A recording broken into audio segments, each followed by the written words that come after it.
Vilnius Tech universitetas – tai vieta, kurioje mokomės, dirbame ir kuriame tam, jog galėtume atsakyti į rytojaus klausimus. Ateities iššūkiai mums tokie pat svarbus kaip ir šiandienos.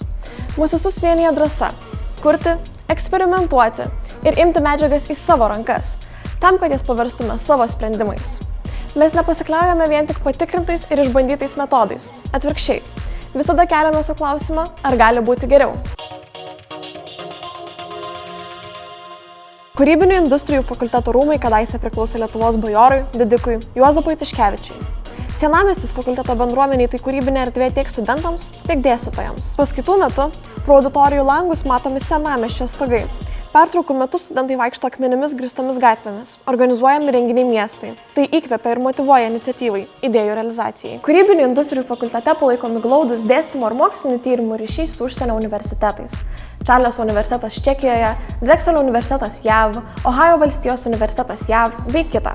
Bakalauro ir magistro studijas baigę absolventai komunikacijos, rinkodaros, pramogų verslo ir inžinerijos profesionalai savo srityje, gebantis laisvai prisitaikyti prie pramogų pasaulio darbo rinkos.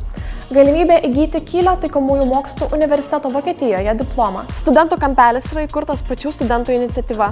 Visos idėjos buvo įgyvendintos remiantis jų viziją ir norų. Tai susitikimų, poilsio ir gero laiko erdvė.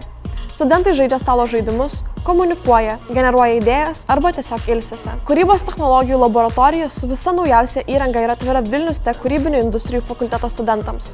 Laboratorijos darbuotojai gali pagelbėti tokiose srityse kaip fotografija, medija, garso įrašymas ir filmų kūrimas.